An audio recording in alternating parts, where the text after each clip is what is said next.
அமலாக்கத்துறை தொடர்ந்த வழக்கின் விசாரணை ஒத்திவைக்க கோரிய முன்னாள் அமைச்சர் செந்தில் பாலாஜி தரப்பு மனு தள்ளுபடி செய்யப்பட்டுள்ளது. விசாரணை ஒத்திவைக்க அமலாக்கத்துறை தரப்பு மறுப்பு தெரிவித்து விசாரணை பாதிக்கப்படும் எனவும் தனது வாதத்தை முன்வைத்தது. அமலாக்கத்துறையின் வாதத்தை ஏற்ற சென்னை முதன்மை அமர்வு நீதிமன்றம் விசாரணை ஒத்திவைக்க மறுப்பு தெரிவித்து தற்போது இந்த உத்தரவை பிறப்பித்திருக்கிறது. இடி விசாரணை ஒத்திவைக்க நீதிமன்ற மறுப்பு தெரிவித்திருக்கிறது. இது குறித்த முக்கிய செய்தியை பார்த்து வருகிறோம். கூடுதல் விவரங்களை செய்தியாளர் சக்திவேல் வழங்கிட கேட்கலாம். சக்திவேல், வணக்கம். இது குறித்தான முழு விவரங்கள். நிச்சயமாக வணக்கம் செந்து. சிறப்பு நீதிமன்ற விசாரணை முடிக்கும் வரை முன்னாள் அமைச்சர் செந்தில் பாலாஜி தொடர்புடைய சட்டவிரோத பண பரிமாற்ற வழக்கின் விசாரணையை தள்ளி வைக்க கோரி தாக்கல் செய்த வழக்கை தள்ளுபடி செய்து சென்னை முதன்மை அமர்வு நீதிமன்றம் உத்தரவிட்டுள்ளது. போக்குவரத்து துறையில் வேலை வாங்கி தருவதாக கூறி மோசடி செய்த வழக்கு சென்னை சிறப்பு நீதிமன்றத்தில் நிலுவையில் இருந்து வருகிறது.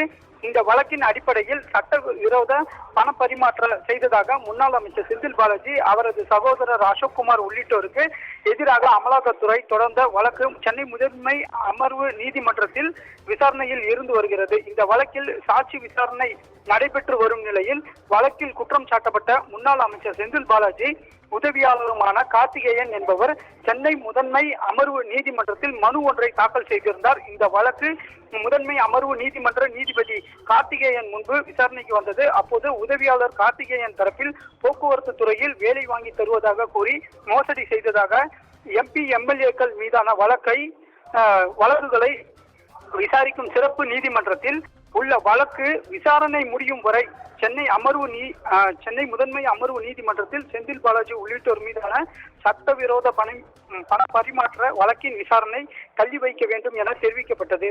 அமலாக்கத்துறை தரப்பில் விசாரணை பதிலளிக்கப்படும் என்று எதிர்ப்பு தெரிவிக்கப்பட்டது. இதையடுத்து உத்தரவிட்ட நீதிபதி கார்த்திகேயன் முன்னாள் அமைச்சர் செந்தில் பாலாஜி தொடர்பான சிறப்பு நீதிமன்றத்தில் உள்ள வழக்கின் விசாரணை முடியும் வரை அமலாக்கத்துறை தொடர்ந்த வழக்கின் விசாரணையை தள்ளி வைக்க கோரிய மனு தள்ளுபடி செய்து உத்தரவிட்டார். சிந்து, விவரங்களை வழங்கியமைக்கு நன்றி சக்திவேல்.